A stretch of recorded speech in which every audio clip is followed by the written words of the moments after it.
Alright, this is my second animatronic from At Home, and if you saw my previous video, you know that the first one didn't go too well. So this is the one that I wanted, the pop-up screaming girl, because I really wanted to see what Jemmy's been up to around, you know, this age.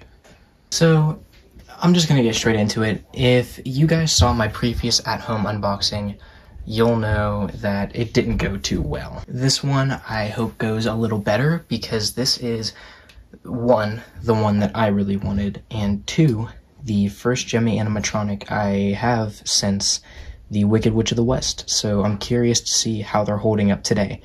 And I already know it's not nearly as good, but I really wanted this one for some reason, so let's open her up.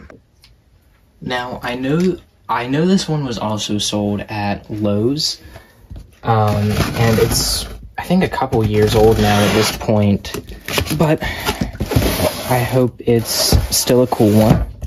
I don't have much space to work with over here. There we go. Alright. Box is open. Let's see what's in here. Layer of cardboard. And alright. This box was heavier than the other animatronic I reviewed from At Home, but it doesn't look like there's too much going on. We got one pretty thick pole. We got the girl herself. I guess she's just one piece. Let me back this up a little bit. Here she is. You see the face, the dress. Oh shoot, that scared the crap out of me. She popped up. Oh. Alright then, I'm just gonna ignore that and hope everything's okay. Let's see, what else do we have in here? I think, please do not return the product to the retailer. Contact customer service. Okay.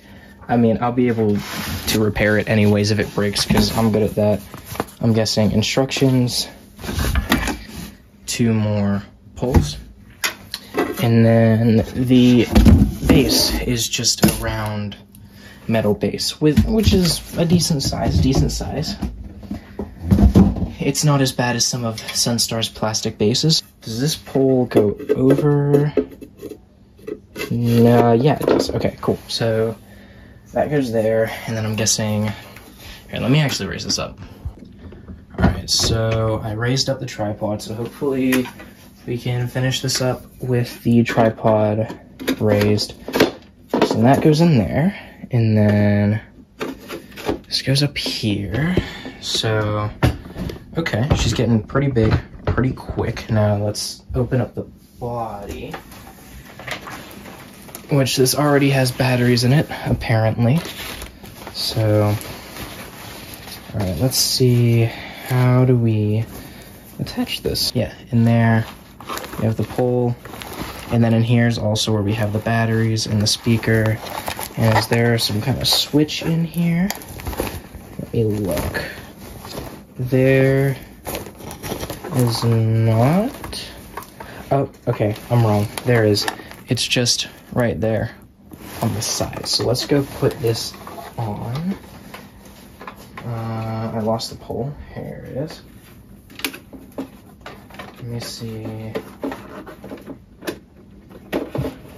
There we go. Now the clothes can just fall over. Let me adjust the hair and get the cloth out of her mouth. Alright, spread that out. So, here she is. I don't know how much of that I was in the way for, but here she is. Let me back up my tripod. So, here she is. Here's the widow next to her with her neck in the snap position. So, she's not too tall. You know, she's 5 feet tall, but she's pretty cool, in all honesty. So she does not have a motion sensor, she has a sound sensor, so she might go off a little more than you want her to. No volume control, it's just a really basic prop, and One of my only complaints is nothing is snapped into place, like none of the poles are snapped in, so if you go to pick her up, you might lose the base. So you probably have to pick her up with at least one hand on the base, so you can keep her all together. Her arms are fully posable. You can pose them around however you want. They do look like Sunstar hands, which is, you know, another complaint, but they're not terrible. They're not terrible. For what we paid, she's $70, but you can find a 10% off coupon for at home, so that drops her down to about $60-ish, which is not bad for something that's, you know, a little better than Sunstar. This is Gemmy. This is Gemmy now. Oh my goodness. Thinking back to the other Gemmy animatronics I own, this is just crazy. I know they've done other stuff like Dapper Skeleton, which is definitely better than this one, movement-wise and quality-wise, but I don't own him, so I can't, like, directly compare them. Honestly, for $60-ish, she's not bad. She's definitely not bad. Let me go up there so we can do a demo, because her face is the only thing that does anything. Let me see if I can find that try me button again. I think it was on one of her sleeves. Yeah, here it is. Oh, I think I accidentally hit the button twice. Well, now you can hear her motor.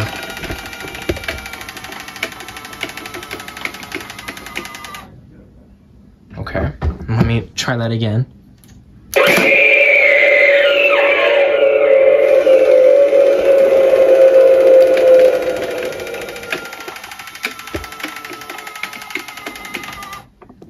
So she's pretty cool. Her head pops up farther than I thought it would. It pops up like half a foot. It's crazy. The only thing that worries me is the sound of that motor. It's probably fine, but yeah, she's pretty cool. And I think that she's an effective jump scare. For people who don't know what this animatronic is, no one's gonna see that jump scare coming. And that's what I think makes it so effective, because no one's gonna see it coming. I'm doing a haunted trail that I'm probably later going to announce in a bigger video on the channel, but I'm doing a haunted trail that's going to be mostly carnival themed. So if I can like dress her up as a clown, like her face is already white, but I think she would be a really cool clown, because then that jump scare would make a little more sense for a clown, because, you know, clowns are funky. So it would be a little better as a clown.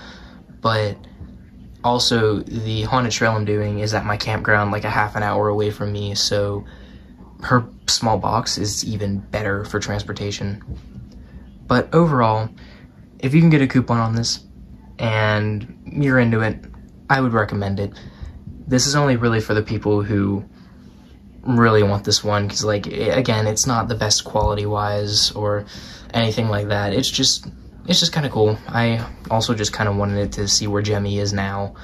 So, yeah, I'll leave it at that. Let me know your thoughts on whatever the heck her name is in the comments. I'm curious to know. But anyways, I'll see you in the next video. I'm glad this one wasn't a fail.